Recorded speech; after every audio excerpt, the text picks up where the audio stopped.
오늘 말씀의 제목이 날마다 새로워지는 삶이에요. 날마다 새로워지는 삶.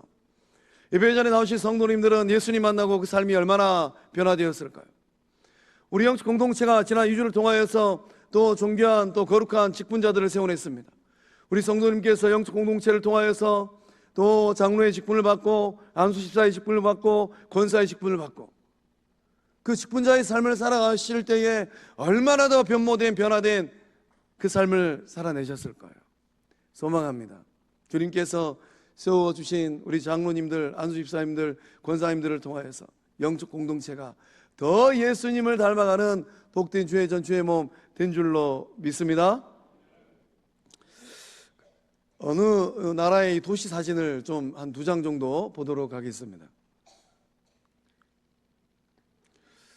아주 그 컬러가 노랗고 붉고 다채롭습니다. 이 사진에 나온 이 도시는 어느 나라 어떤 도시일까요? 알바니아에 있는 수도 티라나라는 도시입니다. 사진에 보시는 것처럼 도시가 살아있고 활력이 있고 생명력이 넘치는 것 같습니다. 건물들이 다양한 컬러로 알록달록해요. 저희 말씀을 준비하면서 지금 우리 영적 공동체 좀 하나님께 은혜를 주신다면은 이 좌우에 있는 언덕벽에 있는 집들을 다 저런 컬러로 다 색칠해버리고 싶다. 이런 마음이 제 안에 막 들더라고요. 그래서 이제 이 보는 사람들의 시선을 막 사로잡는 매력이 있지 않습니까?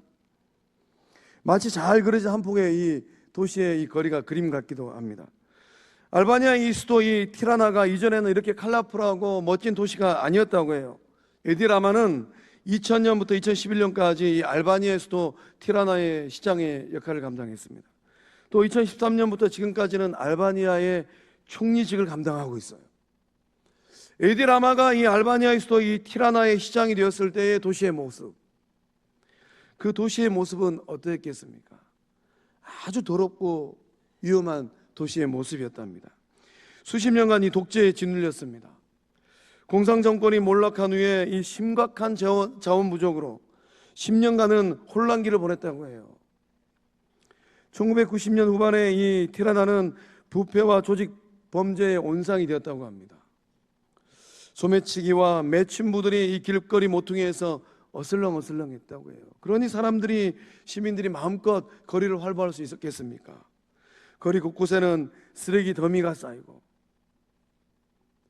그 거리가 아름답지 않은 거예요. 마치 범죄의 영화나 이 깽단 영화에 나오는 뒷골목처럼 지저분하고 음산하고 암울했다라는 겁니다. 죽은 도시, 범죄의 도시였던 이 티라나를 시장으로 부임한 에디라마가 조금씩 변화를 시켰어요. 아름다운 도시로 변모하고 이 탈바꿈된 비결이 있는데 그것은 무엇이겠습니까? 건물들마다 색을 칠했어요. 칙칙한 건물들에 오렌지색을 칠하고 붉은 주황색을 칠하고 또 생명력 넘치는 색을 칠했습니다. 우리 성도님들 보실 때 이 오른쪽에 있는 사진이 이 회색빛, 어느 누구도 손대지 않아야 했던 칙칙한 모습의 건물들, 저런 건물들의 이 에디라마 시장이 색을 칠하기 시작했어요. 주황색을 칠하고 오렌지색을 칠하고 생명이 넘치는 색을 칠하고, 그로 인하여서 이 도시가 조금씩 변화되기 시작했습니다. 아주 단순한 변화입니다. 아주 단순한 요인이에요. 색의 힘이 있지 않습니까? 색은 눈으로 보는 에너지예요. 생명력이 넘치는 장소들의 공통점이 있어요. 어떤 공통점이겠습니까? 밝고 선명한 색을 가지고 있다는 거예요. 도시가 채색되고 난 후에 놀라운 일들이 일어났다고 합니다. 사람들은 이 거리에 쓰레기를 버리지 않게 되었다고 해요. 상점 주인들은 유리창을 막고 있었던 쇠창살을 뜯어냈다고 합니다. 범죄가 사라지고 사람들은 거리를 마음 놓고 활보하고, 저 사진에 보시는 것처럼 카페에 사람들이 모여서 담소를 나누고 차를 마시고 마음껏 거리를 걸리게 되었다고 합니다. 도시의 변화는 아주 단순해요. 건물들의 빨간색, 노란색, 청록색, 보라색을 칠한 게 전부입니다. 색을 칠한 후에 모든 것들이 다 달라졌어요. 죽은 도시가 살아나고 음산한 거리가 활력을 되찾고 사람들은 원기를 되찾고 이 알바니아의 수도 티라나는 완전히 탈바꿈된 도시가 되었습니다. 즐거운 도시가 되고 기쁨이 넘치는 도시가 되고 활력이 넘치는 도시가 되었어요. 누구의 영향력입니까? 에디 라마의 영향력이에요. 오늘 예배전에 나오신 성도님들의 그 삶을 통하여서 이 잔잔한 생명력의 역사함이 이 아름다운 요수장의 골목마다 흘러갈 줄로 믿습니다. 성도님들이 만나는 모든 영혼들이 성도님들이 흘러보내는 예수 생명력, 성도님들이 예수님의 그 사랑을 가지고 영혼들의 삶에 색칠을 할 때에 그 영혼들이 죽게 돌아오는 생명군의 역사함이 일어날 줄로 믿습니다. 예배전에 나오신 성도님들의 영혼의 삶은 어떠할까요? 여러분 주변에 있는 이웃들의 삶은 어떠할까요? 낡고 오래된 건물들처럼 칙칙하고 활력 없고 소망이 없는 그러한 삶의 자리에 놓여 있지 않을까요? 누군가는 그들의 삶을 들춰보면서 그 안부를 물어주고 그 인생의 삶에 색을 칠해줘야 되지 않겠습니까? 여러분의 손으로 예수 그리스도의 복음이 증거되어지고 전하여질 때에 여수시가 더욱더 밝은 도시가 되고 여수시 골목골목들마다 생명들이 죽게 돌아오는 구원의 역사함이 일어날 줄로 믿습니다. 날마다 새로운 삶, 그것은 생명의 주인 되시는 성부 하나님께서 원하시는 삶이에요. 날마다 새로운 삶을 살아가는 비결이 있다면 무엇이겠습니까?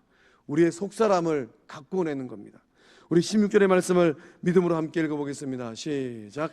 그러므로 우리가 낙심하지 아니하노니 우리의 겉사람은 낡아지나 우리의 속사람은 날로 새로워지도다. 아멘. 바울은 이 16절의 말씀을 통하여서 놀라운 인생 고백을 하나 합니다. 그러므로 우리가 낙심하지 아니하노니, 이 말씀을 곰곰이 되짚어보면, 거꾸로 생각해보면 낙심된 일들이 많이 일어나는 삶의 자리라는 거예요. 근데 바울 사도는 낙심하지 않는답니다. 어떻게 해서 이런 일들이 일어날 수 있을까요? 복음의 역설이에요. 복음의 능력입니다. 복음의 생명력입니다. 그 삶의 자리에 낙심된 일들이 많이 일어나지만은 결코 낙심하지 않는다라는 거예요. 바울 사도는 사방으로 우겨쌈을 당했습니다. 꼼짝달싹 못하는 삶의 자리에 답답한 일을 당하고 박해를 받았어요. 거꾸로 뜨림을 당하고 그러한 일들로 인하여서 마음이 낙담되고 낙심됩니다. 그런 일들을 당하다 보면 겉사람이 낡아집니다. 우리의 마음이 힘들면 얼굴의 안색이 달라지잖아요. 마음이 낙담되면 얼굴색이 어두워지잖아요. 육신이 고통을 당하면 겉사람은 폭삭 늙어버리잖아요.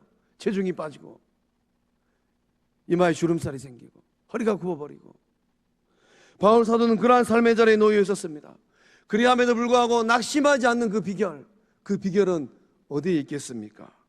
바울의 속사람이 강건하기 때문이에요. 이 은혜를 경험한 바울은 에베소 교회를 향하여서 놀라운 은혜의 말씀으로 도전합니다. 에베소 3장 16절의 말씀이 오늘 우리 영적 공동체를 향한 성령의 음성 될 줄로 믿습니다. 한 목소리 읽어보겠습니다. 시작. 아버지께서 그분의 영광의 풍성하심을 따라 그분의 성령을 통하여 여러분의 속사람을 능력으로 강건하게 하여 주시고. 아멘.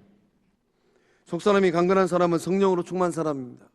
성령이 충만하면 인간적인 생각을 하는 것이 아니라 예수님 마음을 품게 되고, 성령으로 충만하면 하나님의 지혜를 받게 되고, 성령으로 충만하면 넓은 마음으로 멀리 보게 되는 거예요. 속사람이 강건한 사람은 내일에 대한 비전으로 가득 차 있는 사람입니다. 속사람이 강건한 사람은 성령의 능력으로 날마다 새로워지는 사람입니다. 어제의 삶과 오늘의 삶은 반드시 다릅니다. 어제의 나와 오늘의 나는 반드시 다른 나예요. 성령께서 역사해 주심으로 말미암아 날마다 새로워지는 그 은혜의 여정을 걸어갈 줄로 믿습니다. 속사람은 우리의 내적 자아입니다. 속사람은 여러분의 영혼이에요. 속사람은 여러분의 외모가 아닌 중심입니다. 속사람은 하나님께서 평가하는 기준이에요. 하나님은 여러분의 외모를 보지 않습니다. 하나님의 형상대로 닮았으니, 지음을 받았으니 얼마나 잘난 얼굴, 얼마나 복된 얼굴입니까? 하나님께서 보시는 것은 여러분의 중심이에요. 사람은 외모를 보거니와 나 여호와는 중심을 보느니라. 보좌 우편에 계신 주님도 앞에 있는 최 목사의 속마음을 이렇게 들어보고 계십니다. 피택받으신 우리 장로님들, 안주사님들, 권사님들, 직분자로 사는 것이 아니라 예수 제자의 복된 삶을 살아내실 줄로 믿습니다. 꾸미는 사람이 있고 가꾸는 사람이 있답니다. 성도님들은 어떤 유형의 사람일까요? 꾸미는 사람은 그 외모에 목숨을 거는 사람이에요. 아침마다 거울 앞에 서서 화장도 하고 립스틱도 바르고 얼굴에 또 이제 이 화장을 넘어서 분장까지 하는 그런 삶의 자리에 놓여 있으면서 거울 앞에서 늘 물어보잖아요. 거울아, 거울아, 이 여수땅에서 누구의 얼굴이 가장 아름답냐? 꾸미는 사람들이에요. 가꾸는 사람들은 내면의 중심을 두는 사람들입니다. 그래서 이 꾸미는 사람들은 거울을 보고 살고, 그 내면을 가꾸는 사람들은 영의 양식인 하나님의 말씀을, 성경을 보는 사람들이에요. 우리가 일상의 삶을 살면서 두 종류의 음식이 있다고 합니다. 시간이 흐르면 흐를수록 부패하는 음식이 있고, 시간이 흐르면 흐를수록 발효하는 음식이 있다고 합니다. 무슨 차이일까요? 어떤 능력이 있을까요? 거울을 보면서 이 꾸미는 데 집중하는 사람들은 시간이 가면 갈수록 더 부패한 삶을 살아요. 시간을 좀 멈추고 싶은데 시간이 멈추지 않잖아요. 이빨 청춘의 때가 엊그제 같은데 어느덧 이마에는 주름이 자글자글하고 흰머리가 가득하고, 그러나 성경 말씀을 보고 속사람을 가꾸는 사람들은 시간이 가면 갈수록 천국 소망하면서 더 새로워지는 은혜의 삶을 살아갈 줄로 믿습니다. 오늘 이 자리에 나오신 성도님들은 그 속사람을 잘 가꾸어 갈 때 날마다 새로워짐으로 말미암아 더욱더 아름다운 주의 사람들, 주의 얼굴들 다 될 줄로 믿습니다. 이 바울이 속사람을 날마다 가꿀 수 있었던 결정적인 이유는 그 육체 가운데, 그 육신 가운데 보배를 가졌기 때문이에요. 우리 7절의 말씀 믿음으로 함께 읽어보겠습니다. 시작. 우리가 이 보배를 질그릇에 가졌으니 이는 심히 큰 능력은 하나님께 있고 우리에게 있지 아니함을 알게 하려 함이라. 아멘. 이 보배를 질그릇에 가졌답니다.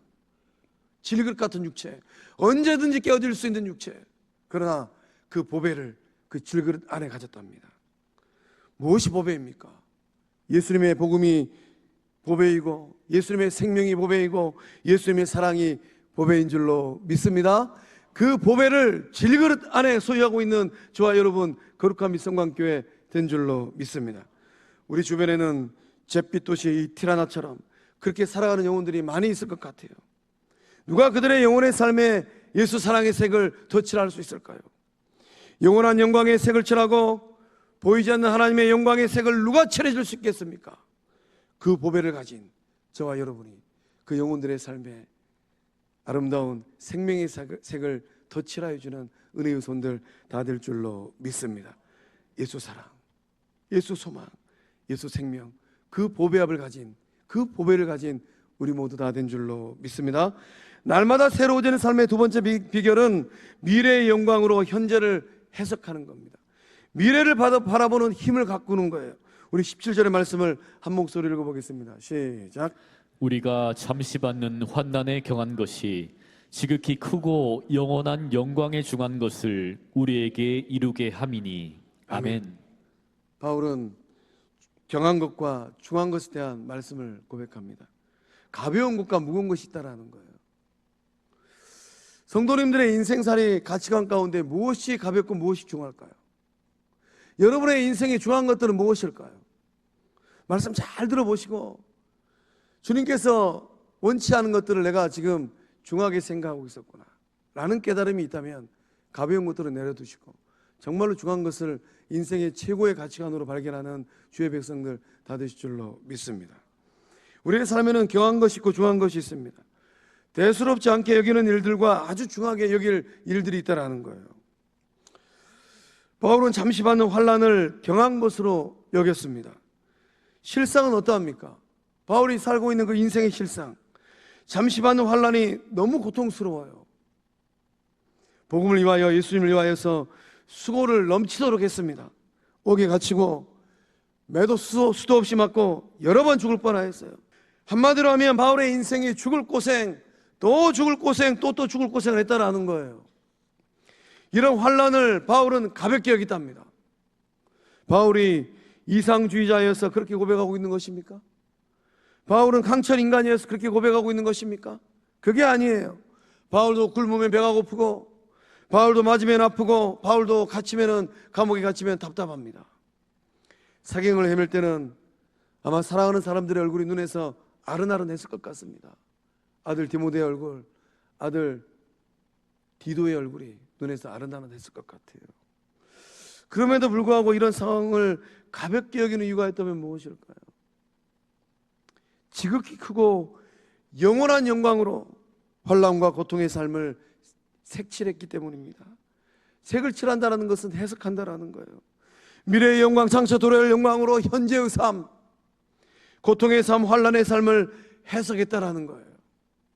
우리 로마서 8장 18절의 말씀 바울의 마음으로 함께 읽어보겠습니다. 시작.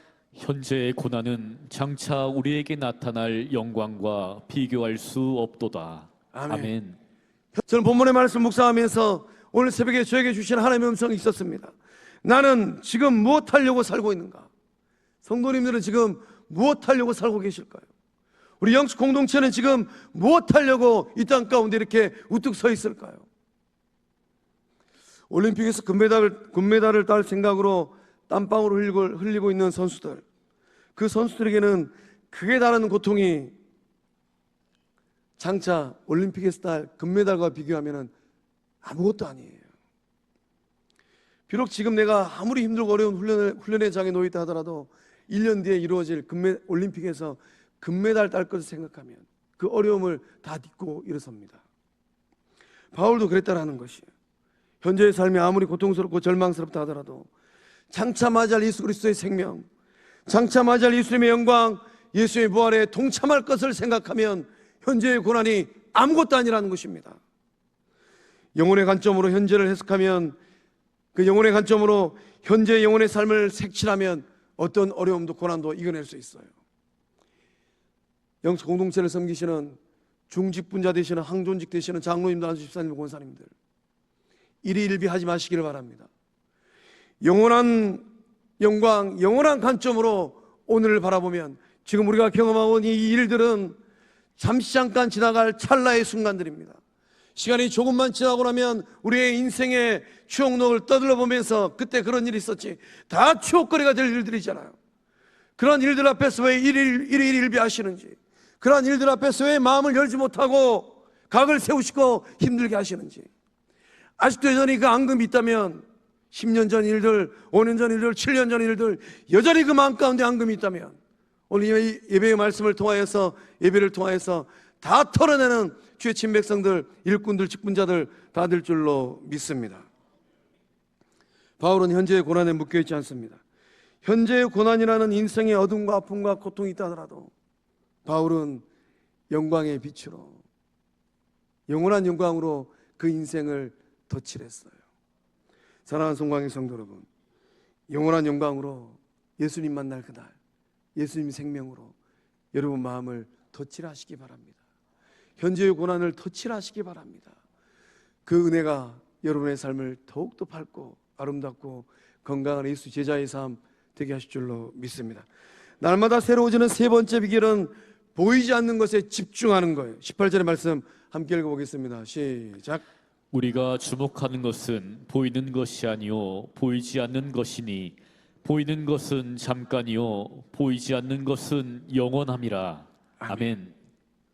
바울이 18절의 말씀을 통하여서 보이지 않는 것과 보이는 것에 대해서 말씀을 고백합니다. 대체 보이는 것과 보이지 않는 것은 무엇을 의미할까요? 성도님들은 지금 무엇을 보고 있을까요? 우리가 예수님을 나의 구주로 믿는다면 내 인생이 끝나는 그날 이 땅에 있는 것 모든 것을 다 두고, 통장에 있는 돈도 두고 자식들도 두고 땅도 두고 집도 두고 죽음의 강을 건너가야 되는데, 죽음의 강을 건너가면 누구를 만날 것 같으세요? 정말로 구주 예수님을 향한 그 거룩한 믿음이 있다면 우리는 무엇을 주목하며 바라봐야 되겠습니까? 보이는 것, 보이지 않는 것 대체 어떤 의미일까요? 보이는 것은 땅의 것들입니다. 잘 들어보세요. 내가 지금 뭘 보고 있는지. 땅에 있는 것들은 무엇입니까? 결혼하고 취직하고 사업하고 부귀영화를 누리고 무병장수하고 이심양면하고 소원성취하고. 다음 주 토요일이면 우리 영적 공동체 아들내미 딸내미가 결혼을 해야 되는데, 땅에 있는 이런 것들 또 굉장히 중요합니다. 이런 것들이 있어야지 자식도 놓고 대학 등록금도 주고 또 결혼식도 시키고, 또 이런 것들이 있어야지 우리 이웃들에게 예수 사랑도 나누고. 그러나 이러한 것들은, 이 땅에 있는 이 보이는 것들은 잠시 잠깐이라는 거예요. 보이는 것은 잠깐이에요. 그러지 않던가요? 잠시 잠깐 후에 다 사라질 것들이잖아요. 눈에 보이는 이 땅에 있는 것들은, 눈에 보이는 인생살이는 아침 안개와 같고 아침 이슬과 같습니다. 잠시 잠깐 누리다가 다 두고 가야 될 것들이에요.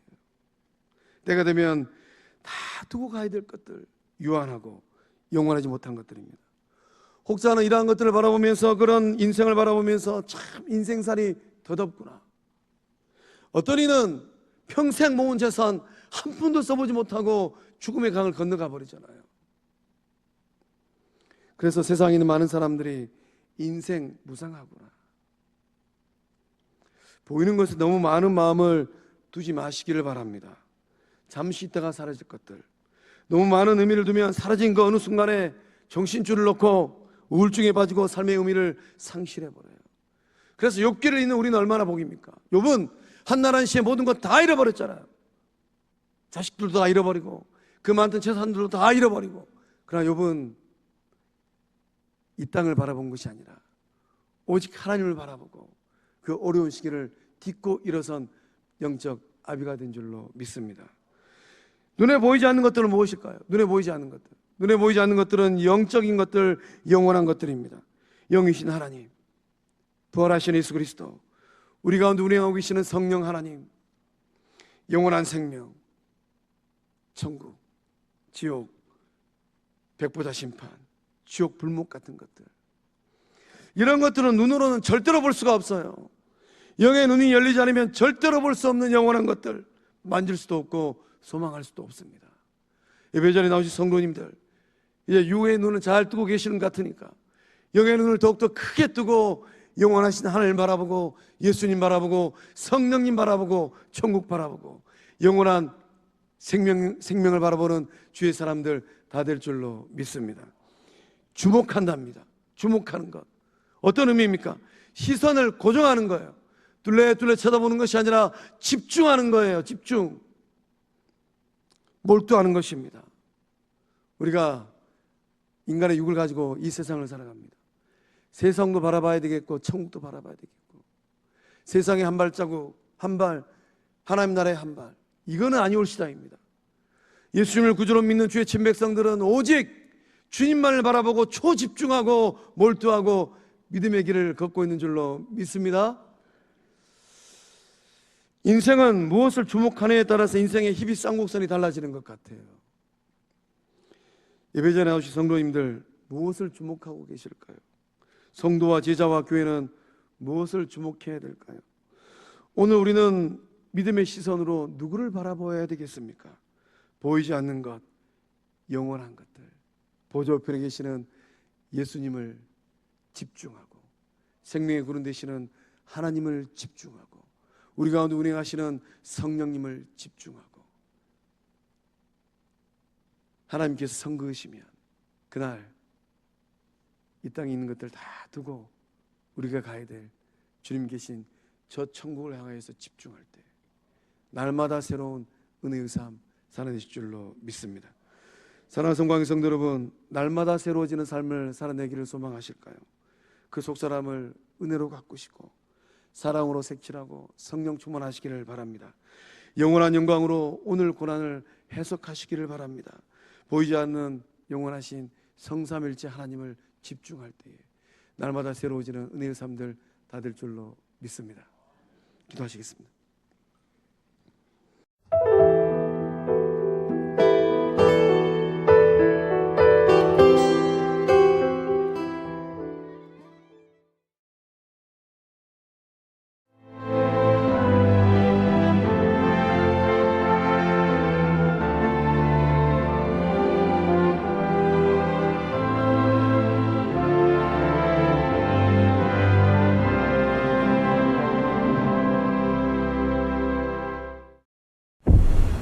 최적의 산업 인프라, 편리한 교통 인프라, 대표 2차전지 클러스터, 미래형 신산업, 해안관광의 중심지, 살기 좋은 정주 환경, 미래를 여는 투자 중심지, 광양만권 경제 자유구역.